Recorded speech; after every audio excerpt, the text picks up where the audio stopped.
রহস্যে মোড়ানো মমি মিশরের অন্যতম আকর্ষণ। হাজার বছর পুরনো ঐতিহ্য বহন করে এক একটি মমি। প্রাচীন সভ্যতার এই নিদর্শনের প্রতি মানুষের আগ্রহ বহু যুগের। এবার বিজ্ঞানীরা সামনে এনেছেন নতুন রহস্য। অনুসন্ধান করেছেন মমির ঘ্রাণ। গবেষকরা প্রথমে পদ্ধতিগত বিশ্লেষণকে চিহ্নিত করেন, এরপর উন্নত রাসায়নিক বিশ্লেষণের সঙ্গে ব্যক্তিগত মূল্যায়নকে একত্রিত করে নির্ণয় করা হয় মমির ঘ্রাণ। মমিকৃত দেহগুলো কাঠের মতো ঘ্রাণ, মশলাদার ও মিষ্টি সুগন্ধ নির্গত করে। গবেষণাটি মমিকরণ প্রক্রিয়া, অনুশীলন ও উপকরণ সম্পর্কে নতুন ধারণা সৃষ্টি করে।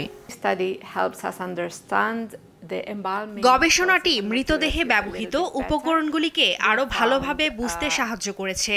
আমরা সিডার ও জুনিপারের মতো উদ্ভিদ তেলের ঘ্রাণ পেয়েছি, রেসিনের রাসায়নিক পেয়েছি, দারুচিনির মতো মশলা ও ক্ষয়প্রাপ্ত কাঠের ঘ্রাণ পেয়েছি। গবেষকরা মিশরের কায়রো জাদুঘর থেকে 9টি মমিকৃত মরদেহ পরীক্ষা করেন। একটি নমুনা নলের মাধ্যমে ভেতরে থাকা 10 লিটার বাতাসের নমুনা সংগ্রহ করেন। এরপর প্রতিটি রাসায়নিক নির্গমন শনাক্ত করে ব্যবহার করেন গ্যাস ক্রোমাটোগ্রাফ ও মাস স্পেকট্রোমিটার পদ্ধতি। এখানে 10 লিটার বাতাস আছে। এটিকে আলতো করে গরম করে গ্যাস ক্রোমাটোগ্রাফি, ম্যাস স্পেকট্রোমেট্রির মাধ্যমে একটি বিশ্লেষণ করব। এই কৌশলে ঘ্রাণের জন্য দায়ী প্রতিটি রাসায়নিককে আলাদা করতে এবং তাদের শনাক্ত করতে সক্ষম হব।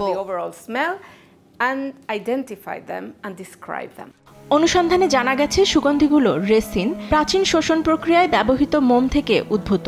সুগন্ধিগুলো আজও মনোরম বলে বিবেচিত হয়, যা প্রাচীন মিশরীয়দের বিশ্বাসকে প্রতিফলিত করে এবং দুর্গন্ধ এর ক্ষয়কে নির্দেশ করে। এই গবেষণাটি মমিকরণ কৌশল সম্পর্কে ধারণা বৃদ্ধি করে। জাদুঘরগুলো এই আবিষ্কারকে কাজে লাগিয়ে দর্শনার্থীদের প্রাচীন মিশরের ঐতিহ্যবাহী সুঘ্রাণ সম্পর্কে অভিজ্ঞতা লাভের সুযোগ করে দিতে পারেন। ফাতেমা তাসনিম, নিউজ ডেস্ক, দেশ টিভি।